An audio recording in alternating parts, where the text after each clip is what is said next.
sin rodeos, análisis, entrevistas y opinión.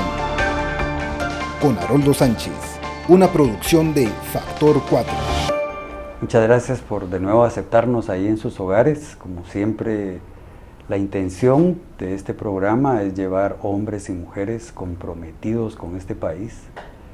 Y en esta ocasión, pues el tema es electoral, pero más que eso es participación de la mujer, recordar cómo ha costado muchísimo que ellas participen, que se les den derechos, y seguimos viendo una presencia masiva de hombres, a pesar de que ya hay profesionales, mujeres capaces de poder enfrentar todos los retos que conlleva hacer política.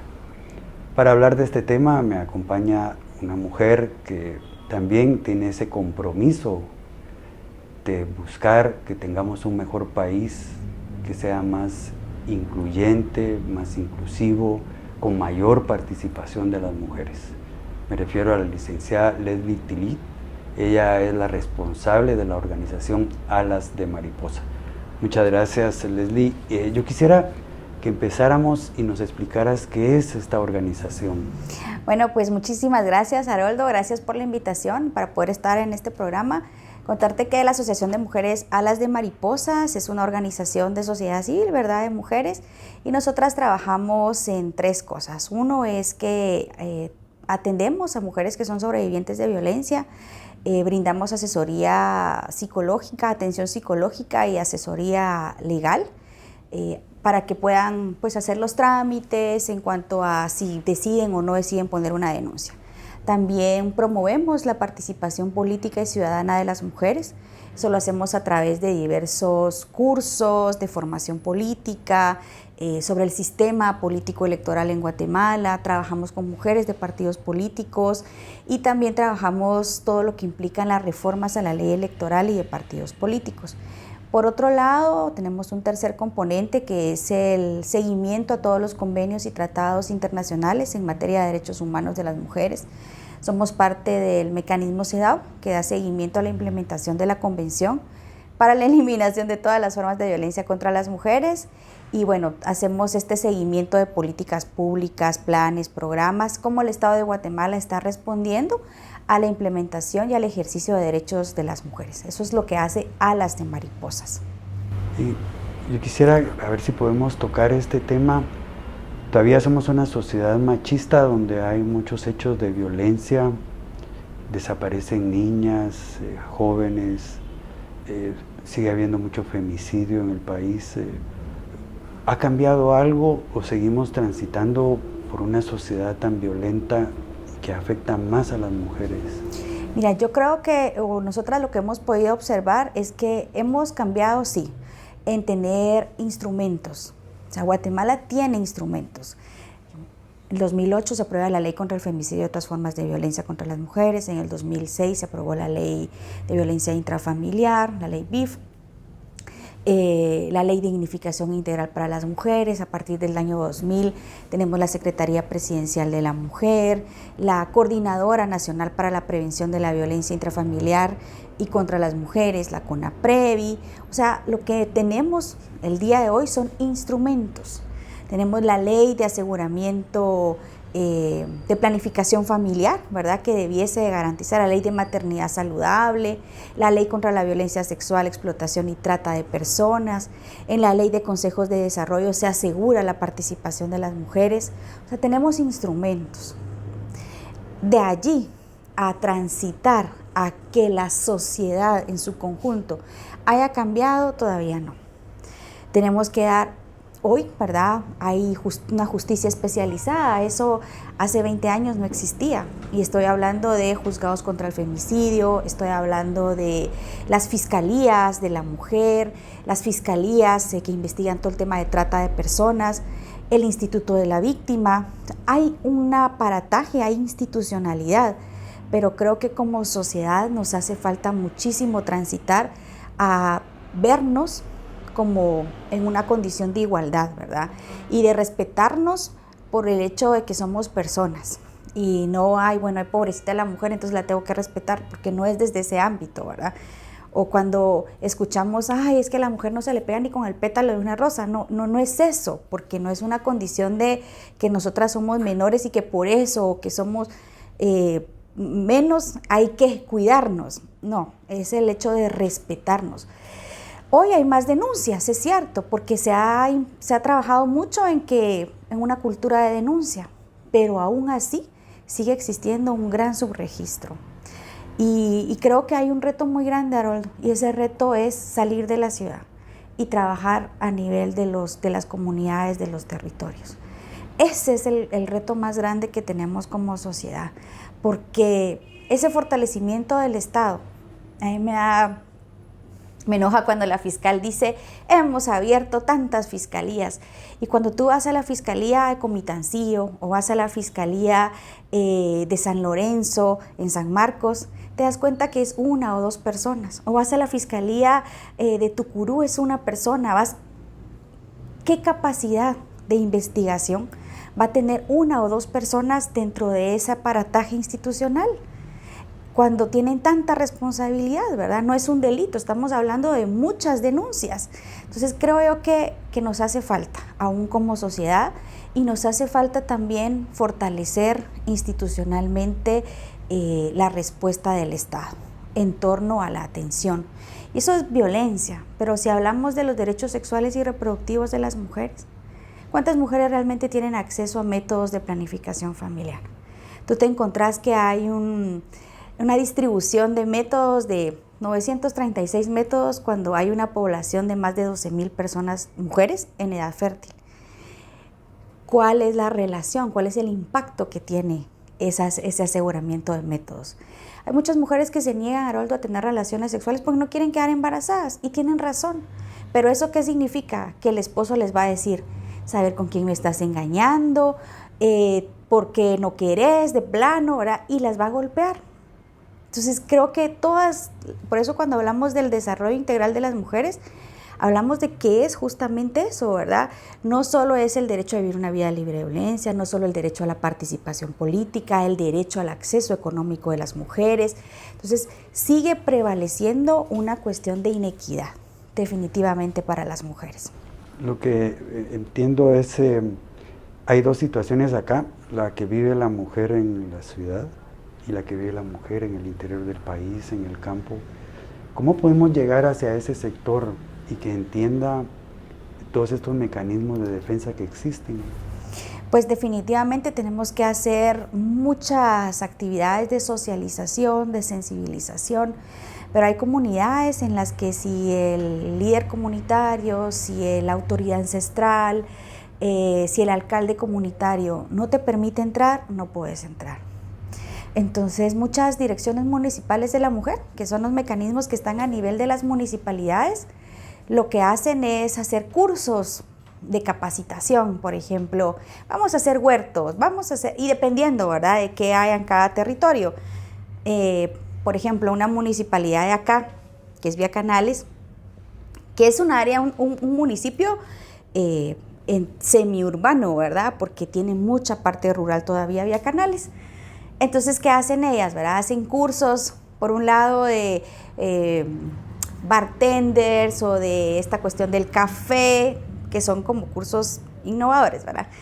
Y por otro lado, de huertos, de esto y lo otro. Pero a través de esos cursos meten el componente de derechos. Bueno, miren, entonces hoy vamos a hablar de esto, pero antes del curso queremos decirles, nosotras como mujeres tenemos derechos, nosotras como mujeres y existen todos estos mecanismos, la violencia no es natural, ¿verdad? Que nos maltraten, no sé qué, no es normal. Si usted quiere poner una denuncia, lo puede hacer. O sea, utilizan como estrategia estos cursos para poder llegar a las mujeres.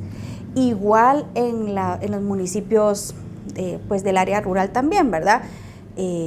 Se convoca, ¿verdad? O se va a las comunidades, se hace un taller, por ejemplo, de huertos, ¿verdad? De cómo vamos a sembrar el tomate o cómo vamos el tema de las gallinas, ¿verdad? Cómo las vamos a vacunar, todas estas cosas. Y luego dicen, bueno, pero les queremos contar también que existe la Dirección Municipal de la Mujer, y ahí, ¿verdad? Se aprovechan estos cursos para poder sensibilizar. Yo creo también que hace falta trabajar con los hombres. Hace falta trabajar con los hombres. Creo que muchas veces nos han dicho, no, pero que los hombres busquen cómo formarse. ¿Por qué nos van a responsabilizar a nosotras como mujeres en formarlos a ellos también? Y yo creo que de alguna manera es parte de defender también nuestros derechos. El decir, trabajar con los COCODES, por ejemplo. Hemos tenido experiencias nosotras desde Alas de Mariposas muy interesantes de trabajar con hombres, presidentes de COCODES, y decirles, bueno, hoy vamos a hablar sobre lo que implica, lo que es la violencia contra las mujeres. Y contamos la historia de que muchos de nosotros repetimos, ¿verdad?, esos patrones de crianza y que nos corresponde a nosotros, quienes tenemos información, de parar esos círculos de violencia. Muchos de los COCODES con los que hemos trabajado, de los hombres, ¿verdad?, salen llorando, porque también esa construcción de la masculinidad tan fuerte, ¿verdad?, decir que los hombres son fuertes, que los hombres podemos, que esto, que lo otro, pero cuando tocamos las heridas de la infancia, de ver cómo maltrataron a mi mamá, de ver cómo me quedé solo yo con mi familia porque mi papá se fue, cuando van esas cosas, porque les ponemos un ejercicio de sociodrama, al final les toca, ¿verdad? Pero también aprendemos a ser conscientes desde que repetimos esos patrones de crianza, porque vivimos bajo un sistema patriarcal, y ese sistema patriarcal nos invade, y no solo es desde nuestra casa, es que es en todos los ambientes, ¿verdad?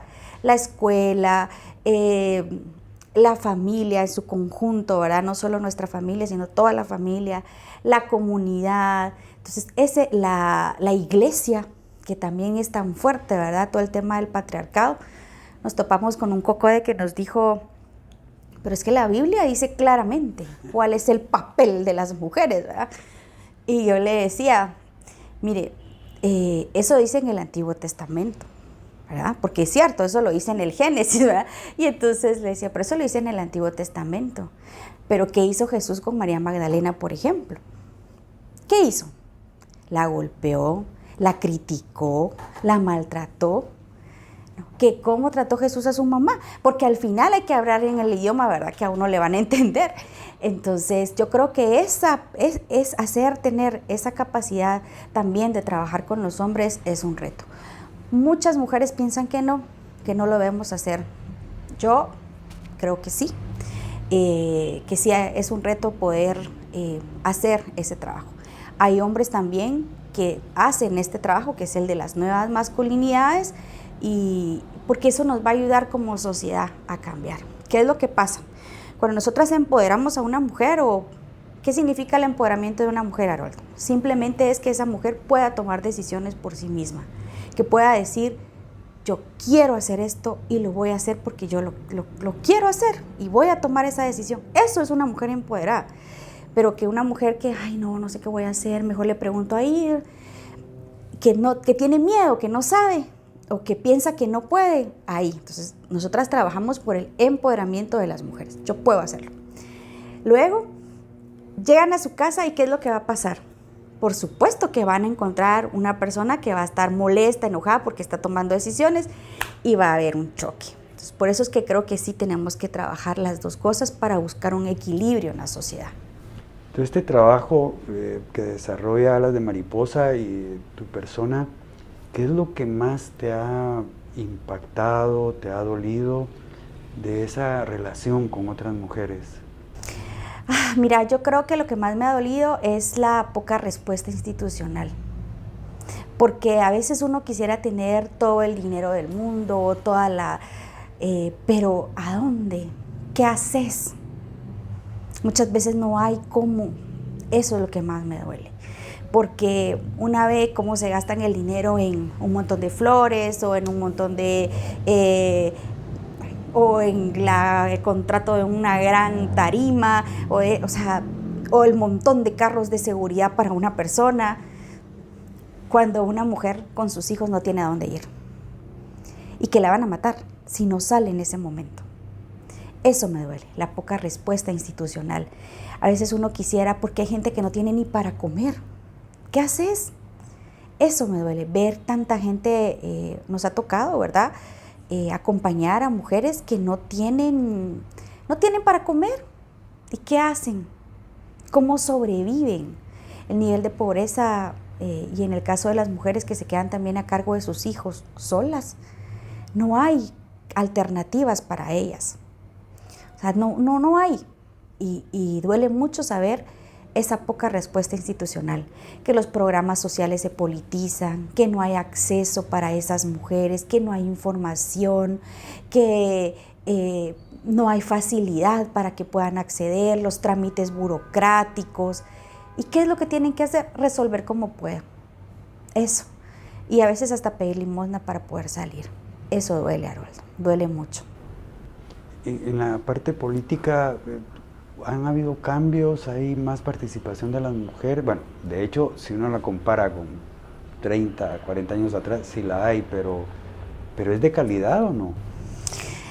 Yo creo que todavía, o sea, sí ha ido cambiando, ¿verdad? Porque sí ha ido cambiando, pero nos hace falta muchísimo. No es suficiente, es demasiado poquito.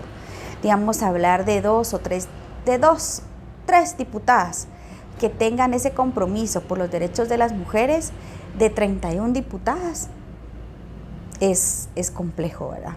Porque puede que, pues sí, yo soy mujer y todo, pero no tengo ese compromiso con las mujeres. Y el hecho de ser mujer, lo hemos dicho en un montón de oportunidades, no te garantiza que vaya a trabajar por los derechos de las mujeres. Hoy son 31 diputadas, aumentó, ¿verdad? Porque en el 2019, en el 2015, fueron electas 22 a 31, o sea, es un número considerable, ¿verdad? Y así hemos ido aumentando el número de diputaciones. Yo espero que en este proceso electoral se mantenga el número de diputaciones, pero lo veo en el caso de las mujeres, porque lo veo complicado. No están en lugares que puedan ser elegibles. Por ejemplo, hay un partido político que en el listado nacional la primera mujer está en el 14º puesto. Imposible que vaya a llegar. En el proceso electoral pasado habían 9 mujeres encabezando listado nacional. En este proceso electoral hay 2 mujeres encabezando listado nacional. Entonces, de diferentes partidos, ¿verdad? Eso creo que va a complicar la representación de las mujeres. Tendríamos que terminar de ver cómo están los encabezamientos de listas a nivel distrital y las posibilidades de, digamos, el comportamiento del voto para poder más o menos decir cuánto si va a aumentar o va a reducir. Pero hay pocas mujeres encabezando listados y eso creo yo que va a repercutir. Lo que sí hay, y hemos logrado así como visualizar, es más mujeres en concejalías. Eso es bueno, menos como candidatas a alcaldías, pero más en concejalías. Eso quiere decir que van a entrar, van a ser parte de los gobiernos municipales. Eso está bien, porque va a ir formando liderazgos, va a ir, ¿verdad? Hoy la representación de las mujeres a nivel local, de gobiernos locales, es muy baja. Estamos hablando de un 2%. Solo 10 alcaldesas fueron electas, ¿verdad? Hoy son 11 por el corrimiento que hubo con la alcaldesa de Santa María de Jesús, solo una mujer indígena, y eso es un reto, sigue siendo un reto la participación de las mujeres en los gobiernos locales. Tiene diferentes explicaciones eso, pero sí hemos visto cómo ha ido creciendo desde 1945 hasta la fecha. Sin embargo, no hay ninguna medida, Haroldo, ninguna medida a nivel de partidos políticos o a nivel del Tribunal Supremo Electoral o a nivel de cuestiones institucionales electorales, ¿verdad? De la ley, que promocione o que facilite o que promueva o que sea una medida de acción afirmativa para promover que las mujeres participen o que muchas de ellas son víctimas de violencia política o que se les garantice una medida de protección o algo, ¿verdad? Porque si yo soy mujer, sé cómo funciona el asunto, realmente da como, ay no, ¿verdad? Porque ¿qué pasa si una mujer entra en política? Ya, pues los comentarios son, saber con quién se acostó, saber con quién, por qué tiene tanto poder, saber qué es lo que está buscando, por qué no se queda en su casa, si tiene a sus hijos, mala mujer que abandona a sus hijos, ay, pobrecito los hijos, pobrecito el marido. Bueno, queremos hacer una investigación ahora sobre hacer una línea de entrada y una línea de salida. Y lo hicimos en el 2014, cuando fueron las elecciones en el 2015, cómo entraban las mujeres a la campaña y cómo salían de la campaña. Y una de las cosas que más nos llamó la atención es que en el 2014, vamos a ver si eso cambia, del 100% de mujeres que entrevistamos, que tenían pareja, el 80% salió de la campaña sin pareja. Se pelearon durante, ¿por qué tanto tiempo que te vas, dejas a los hijos? Cosa contraria pasa con los hombres. Porque ¿qué pasa? Las mujeres, que yo te hago los chuchitos, que yo te hago esto, que yo te hago lo otro, yo organizo, yo esto, yo lo otro, ¿verdad? Y sirven como de soporte para la campaña de sus esposos. Eso no sucede en la mayoría de los casos con las mujeres. Porque la cosa pública no es de las mujeres, la cosa pública es de los hombres. Las mujeres no hemos sido socializadas para tener el poder, hemos sido socializadas para atender la casa, cuidar la casa, ser responsables de nuestros hijos, de nuestras hijas, y ser las mujeres que todo lo pueden, ¿verdad? En la casa tenemos que tenerlo todo listo, todo limpio, todo arreglado, todo, pero a la hora de lo público no nos creemos que podemos.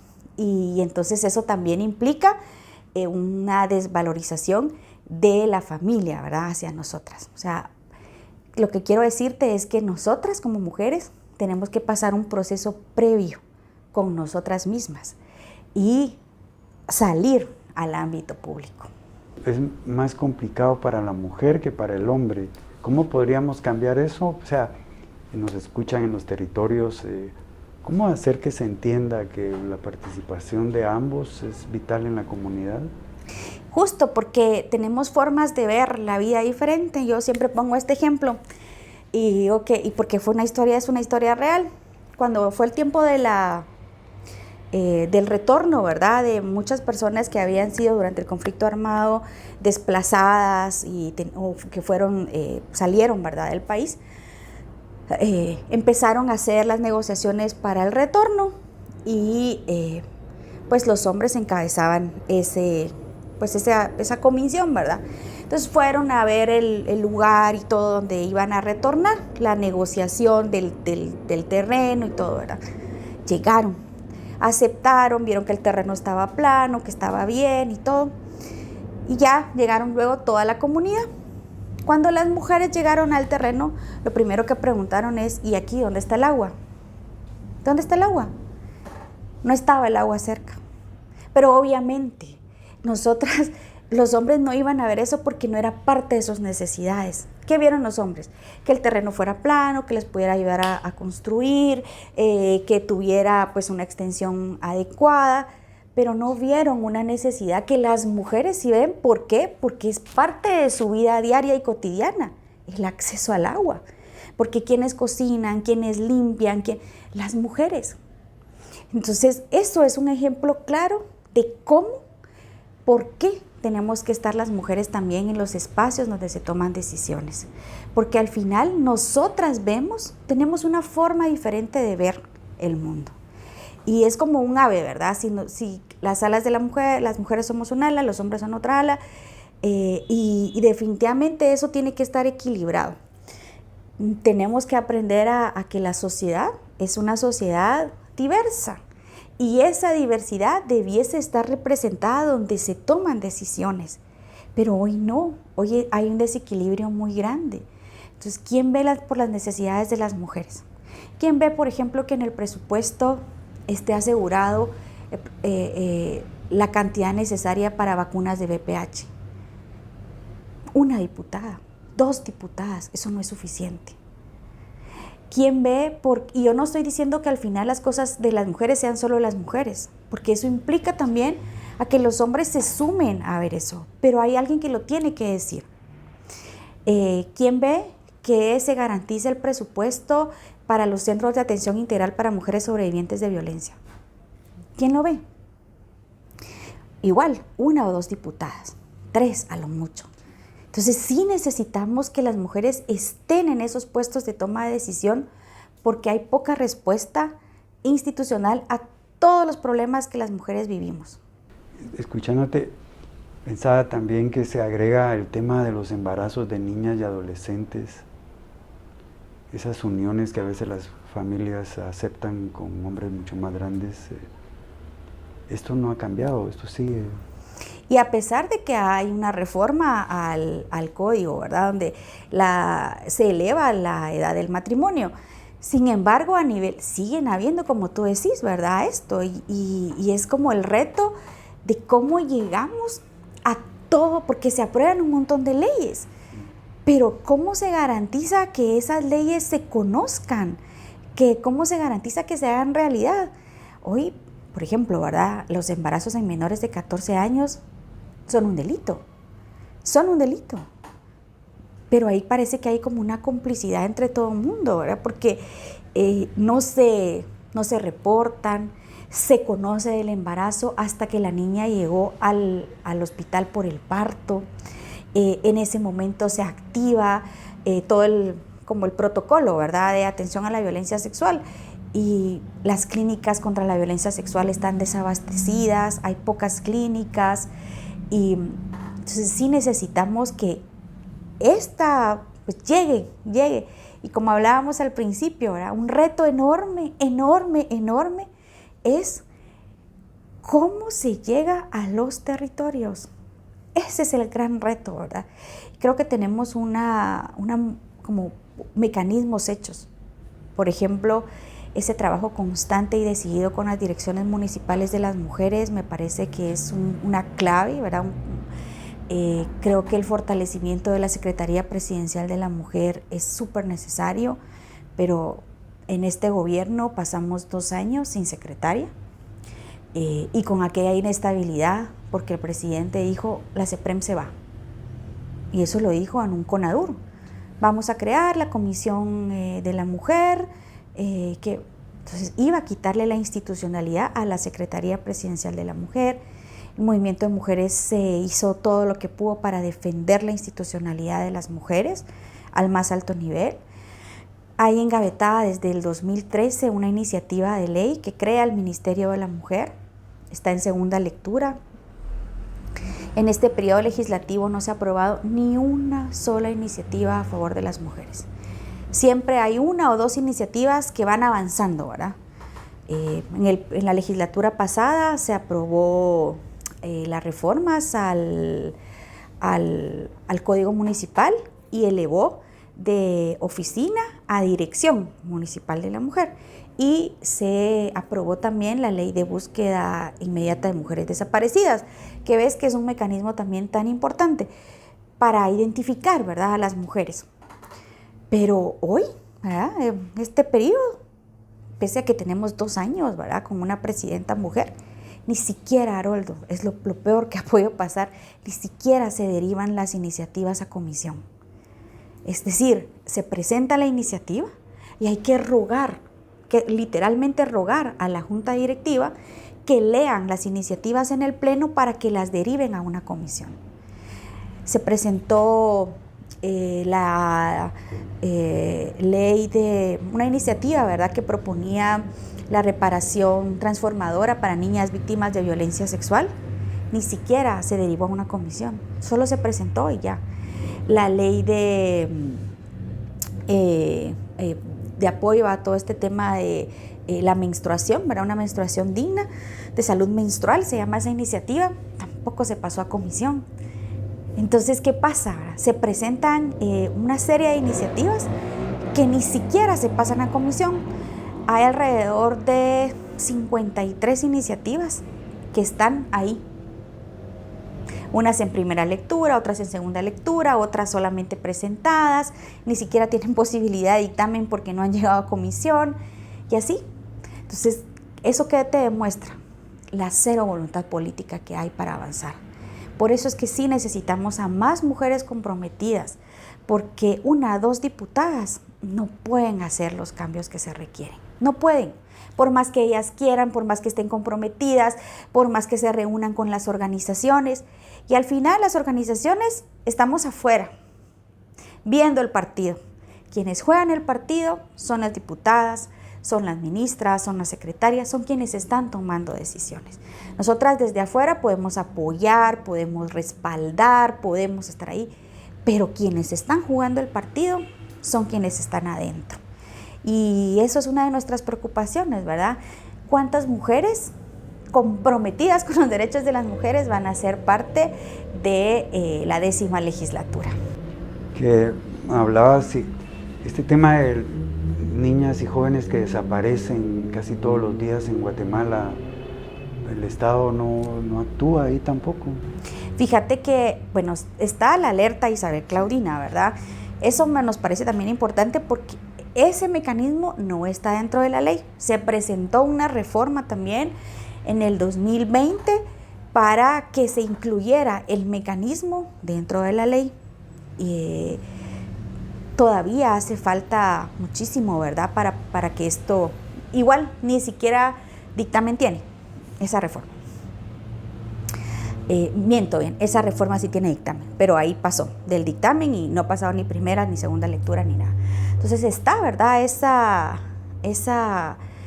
Ese mecanismo, esa ley, están los mecanismos de búsqueda que dirige el Ministerio Público, ¿verdad? Es como un poco las redes de derivación. Sin embargo, no es un mecanismo que esté fortalecido tampoco. ¿Qué significa eso? Que no existe una respuesta cuando, por ejemplo, se identifica que son víctimas de trata, porque por eso están desaparecidas. O sea, no hay una respuesta institucional. Creo que la trata de personas, y especialmente de niñas, es un problema muy grande en Guatemala que no se habla. No se habla.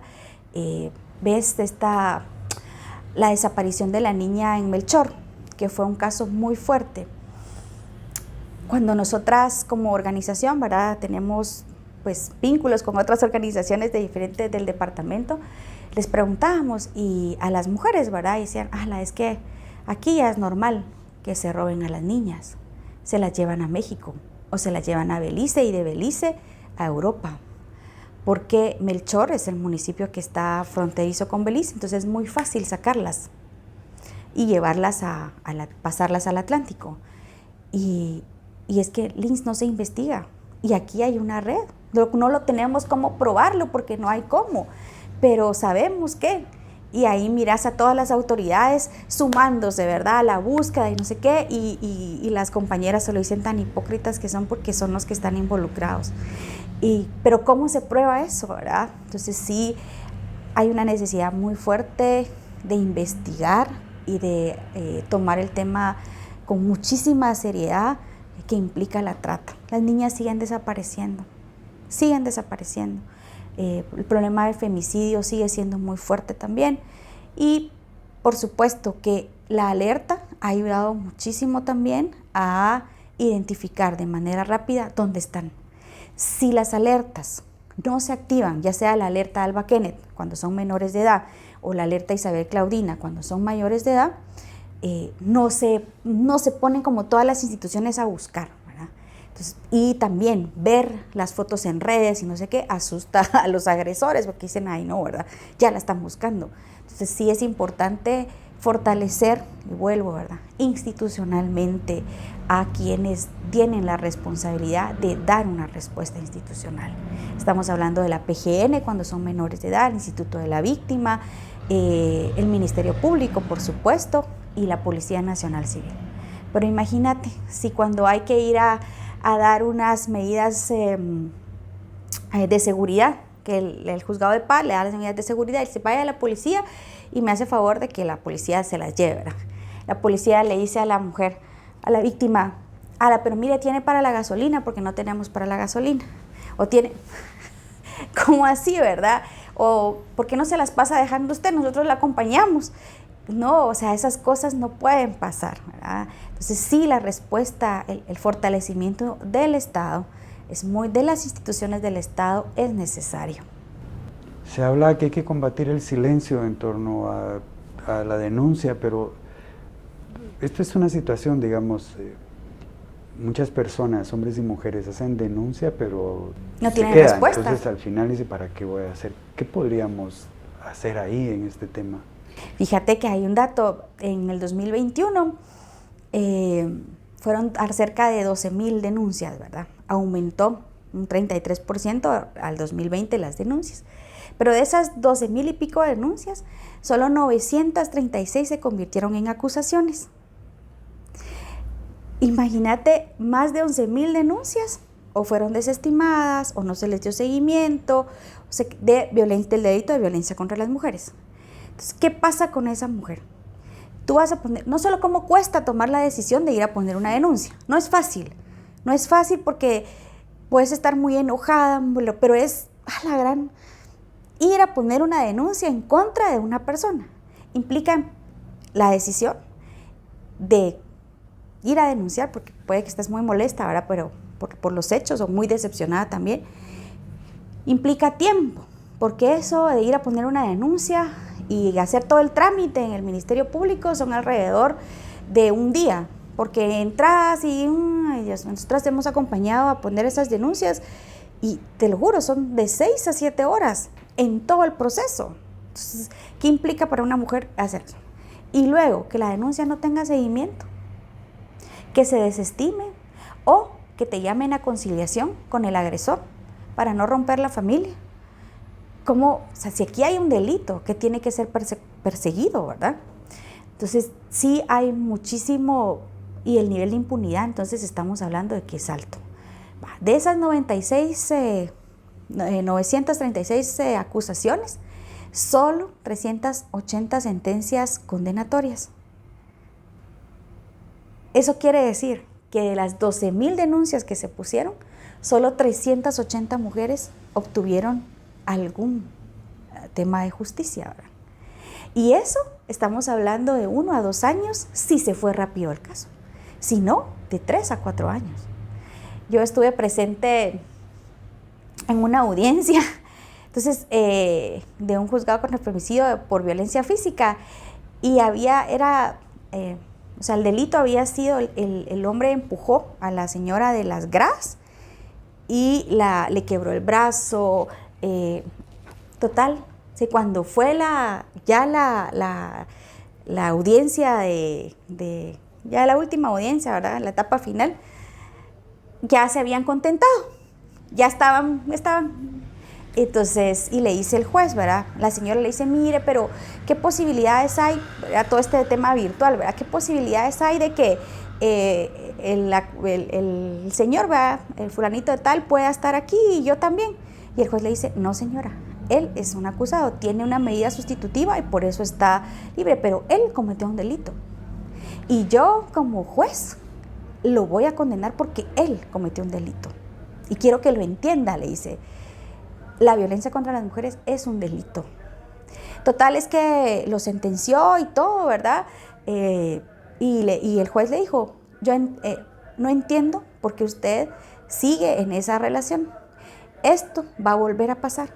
Y yo le tengo que dar una como lección, ¿verdad? A este señor de que lo que hizo es un delito. Y quiero que usted también lo entienda. Usted es una víctima de un delito. Mira, fue muy interesante la audiencia. Yo dije, alarán, pero habían pasado 4 años desde que se cometió el hecho hasta que llegó la sentencia. Entonces, estábamos haciendo una investigación con los juzgados especializados, y entonces el juez nos decía, muchas veces nos dicen a nosotros como jueces que somos los que retardamos el nivel de impunidad y todo, pero miren, y cabal, ¿verdad? Toda su agenda llena. Y muchas veces los casos se caen por lo mal presentados que están por el Ministerio Público, porque no hay cómo. Yo me decía, ¿verdad? El juez, tengo claro que es todos los delitos y miren, nos enseñó el caso, ¿verdad? Como tal, pero al final los expedientes esos son públicos, porque ya no estaban bajo reserva ni nada. Entonces, miren cómo está. ¿Cómo creen ustedes que esto no vaya a quedarse? Era fuerte, ¿verdad? Muy fuerte las imágenes. Y bueno, el asunto aquí, Haroldo, es que si hay un nivel de cansancio muchas veces de las víctimas, porque se lleva mucho tiempo, no hay una respuesta pronta, cumplida y eficaz. Son pocos los juzgados contra el femicidio y muchos de los casos no se van por el delito de violencia contra las mujeres, sino por violencia intrafamiliar. Y eso que, o sea, no es un delito, es una falta.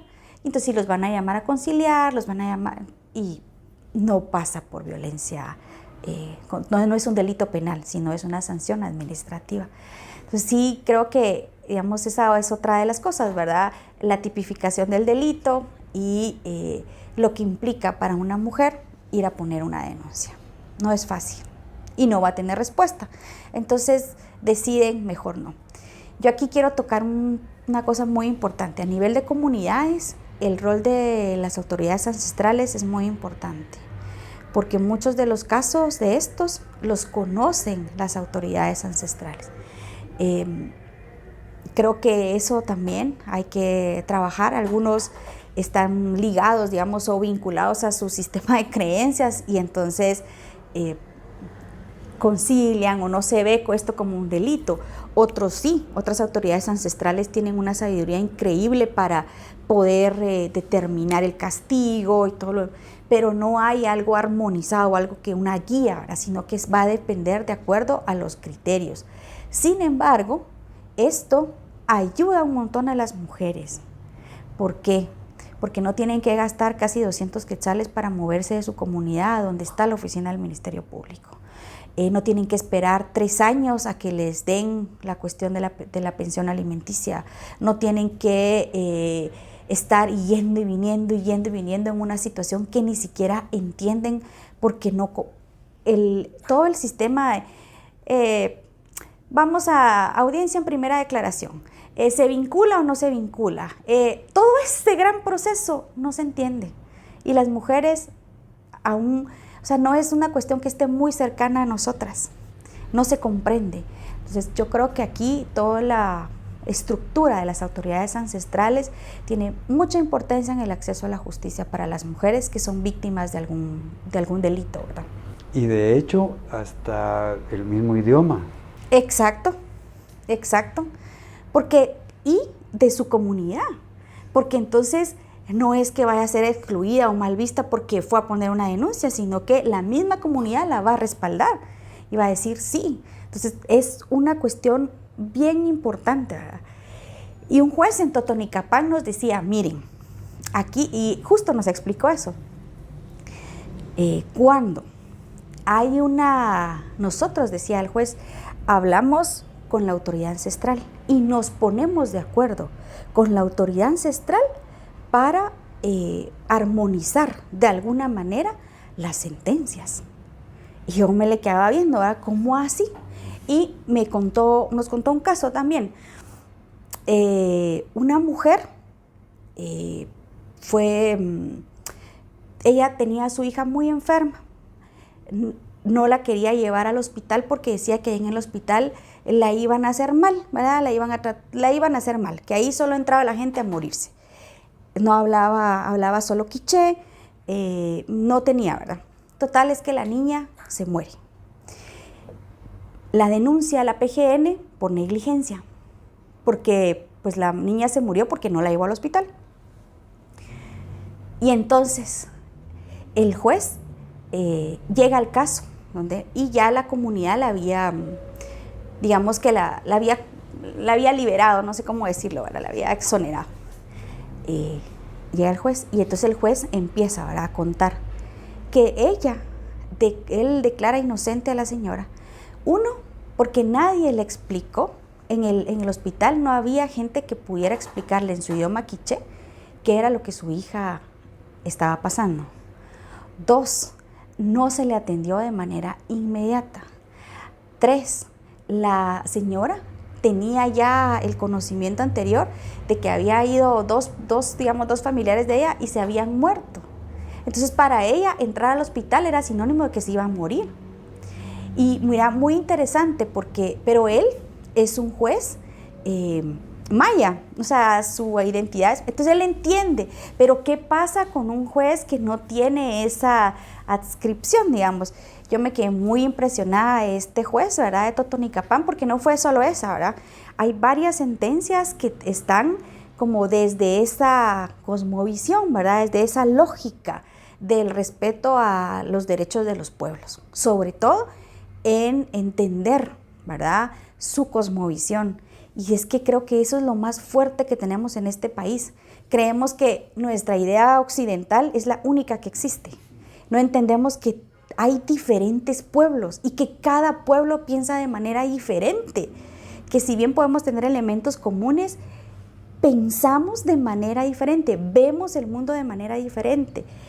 El día que lleguemos a comprender eso y que no es el modelo occidental nuestro el que se tiene que imponer, sino respetar que este es mi modelo, aquel es el tuyo, tenemos elementos en común, vivimos en un mismo territorio, pero tenemos diferentes formas de ver y entender el mundo. Eso creo que, ay Dios, es lo que se llama multiculturalidad y estamos un poquito lejos de alcanzarlo, e interculturalidad también. Se habló en su momento de tener traductores, como los idiomas mayas en los tribunales, pero como que no funcionó eso, como que no hubo mucho interés ahí. Es parte de, o sea, sí lo tienen que hacer, sí lo tienen que tener, definitivamente lo tienen que tener, o sea, sí, ¿verdad?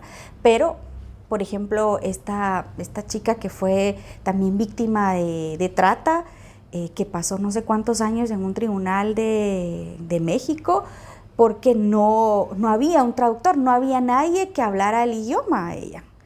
Y esto pasa muchísimo con las personas migrantes.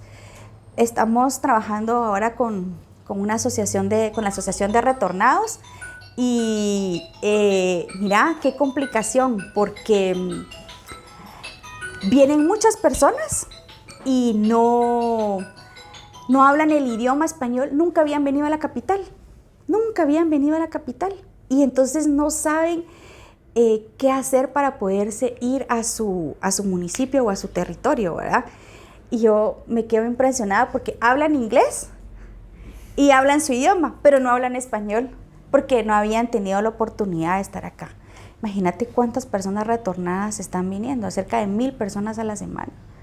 Y hay toda una logística, ¿verdad? Pero hay muchas de esas personas que de los diferentes municipios del occidente, ¿verdad?, que no hablan español, hablan su idioma, hablan inglés, pero no hablan español. Ahora que tocas eso también, el número de mujeres que emigra también hacia Estados Unidos sigue siendo muy amplio, muy grande, y con todos los peligros que eso conlleva. Y es fuertísimo, o sea, las mujeres que van a migrar van a una farmacia y de una vez piden un método anticonceptivo porque saben que pueden ser víctimas de violencia sexual. Llevan pastillas de retrovirales porque saben que pueden ser violadas en el camino. Yo me quedo impresionada porque recientemente trabajé la política municipal de la mujer de Comitancillo, San Marcos. Tengo los datos muy recientes y dentro de la política quedó un eje de prevención de la migración, porque Comitancillo es el 4º municipio a nivel nacional con más altos índices de migración. De Comitancillo son estos jóvenes que murieron calcinados en Tamaulipas. Hay un mural y todo. Hay comunidades enteras que ya las mujeres son quienes lideran porque hay muy poca presencia de hombres, han migrado. Y bueno, cuando estábamos haciendo el diagnóstico y la investigación diagnóstica, una de las cosas que nos decían era, bueno, sí, pero cada vez que se toma la decisión de emigrar, se hace esto, y nos contaban, ¿verdad?, estas cosas que hacen las mujeres. Y les digo yo, pero ¿y qué? Es que no hay oportunidades aquí, no hay cómo salir, no hay cómo. Mire, pues, me decía, yo me voy a graduar de secretaria. ¿Qué es lo que más puedo ganar aquí? 800 quetzales. ¿Con qué me alcanza con 800 quetzales? Si es que consigo un trabajo aquí. Si no, me toca irme a trabajar a una casa o me toca irme a trabajar de dependiente de algún lugar y no me van a pagar. No hay oportunidades. Si yo quiero seguir estudiando, ¿a dónde me voy a ir a estudiar? Tengo que irme a San Marcos. ¿Qué implica para mí estudiar allá? El transporte, son 40 quetzales diarios de transporte. Si voy solo el fin de semana, entonces realmente es eso. O sea, yo les digo, ¿pero por qué? Es que no hay oportunidades aquí. ¿Cómo voy a crecer? Personal y económicamente, no tengo de dónde, no tengo cómo hacerlo. Entonces, si yo quiero, pues sí. ¿Tengo que pasar ese riesgo? Sí. Pero es muy fuerte, o sea, la migración sigue siendo, porque exactamente somos un país que como no da oportunidades, expulsa a la gente para que lo hagan, las expulsa, ¿verdad? Y lo peor es que el endeudamiento es muy fuerte. Estamos hablando de que los coyotes, ¿verdad?, estas personas que trasladan, la gente no es que tenga dinero un montón, ¿verdad? No. Vende terrenos, hipoteca terrenos, si es que tienen, si no piden préstamos, se quedan pagando los préstamos. En el ejercicio que hicimos ahí en Comitancio habían alrededor de 40 mujeres. Yo les pregunté, ¿quién de aquí tiene un familiar en Estados Unidos? Todas levantaron la mano. Vamos a ver, ¿quiénes son algún primo, verdad? La mayoría hijos, esposos. Entonces, ¿qué implica para una mujer también quedarse con la carga, verdad? De todo el cuidado y toda la manutención.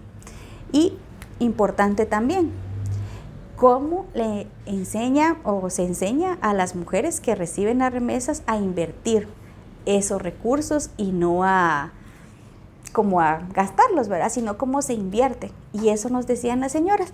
Mire, pues, sí se fue, llegó, logró llegar y todo, pero ahora la gente se gasta el dinero, pero no lo invierte. Porque imagínense, si lo invirtiéramos, pudiéramos generar para otras familias, pudiéramos hacer crecer este municipio, pero nadie tiene esa visión de cómo enseñar a invertir esas remesas. Yo me quedé pensando, es cierto, porque no hay como una educación financiera para esas remesas que entran. No hay un estudio que diga cuántas remesas están entrando al municipio, dónde se están invirtiendo esas remesas, cómo ha ayudado esa remesa a salir de la pobreza, ¿ha ayudado o no ha ayudado? Entonces, esas cosas creo yo que hace falta investigar, tener un dato más fuerte, debiese de ser una responsabilidad del IGM o del MINEX, a tener una respuesta más seria, ¿verdad?, en torno al fenómeno tan fuerte de la migración. Y que sí, muchas mujeres están migrando por la situación de qué hacen con sus hijos y qué hacen para salir adelante, pese a todos los riesgos de violencia sexual, pero también muchas mujeres se están quedando, recibiendo las remesas, y qué se está haciendo con esas remesas. ¿Cuál es la respuesta? Eso si el hombre decide mandar. Exactamente, porque si no, se quedan ellas solas. Y ahí vemos a mamás y a esposas pagando las deudas de la ida, ¿verdad?, del hijo. Y también si logra pasar, porque tantas muertes, tantas cosas. Y te voy a decir, lo que implica que una persona sea deportada y que retorne a su comunidad, para las mujeres es muy fuerte, porque ya las ven como saber con quién se fue, saber qué hizo, saber qué le pasó. Igual para los hombres, como un derrotado. Y el tema del alcoholismo, mira, fuerte, muy fuerte en estos municipios. Entonces, sí hay toda una serie como de una gama para poder investigar socialmente el fenómeno del retorno y de la migración en Guatemala. Hay muchos estudios sobre migración, creo que hay pocos estudios sobre el retorno. Sí, pues muchas gracias.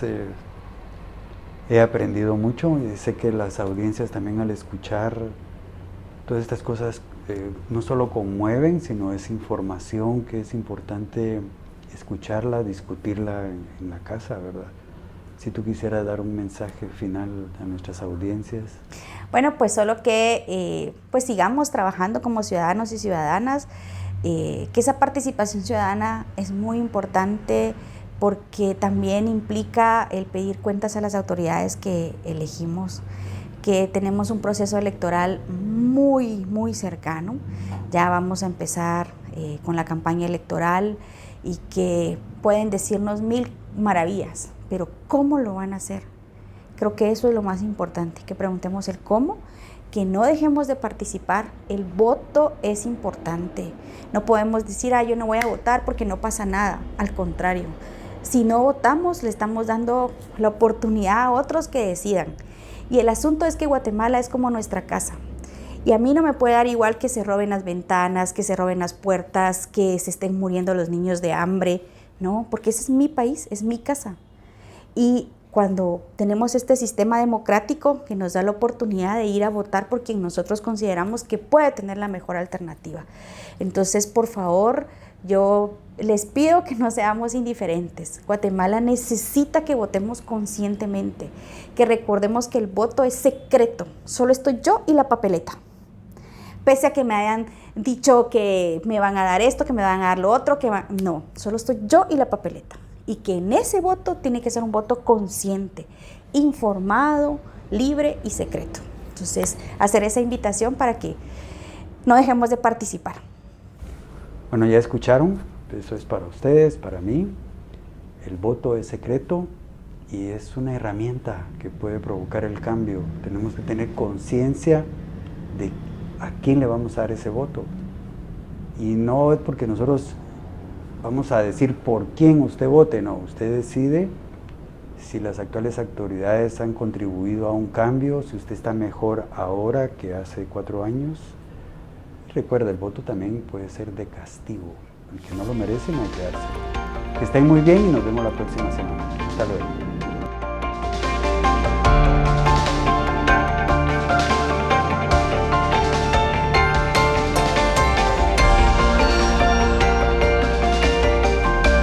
Sin rodeos, análisis, entrevistas y opinión. Con Haroldo Sánchez, una producción de Factor 4.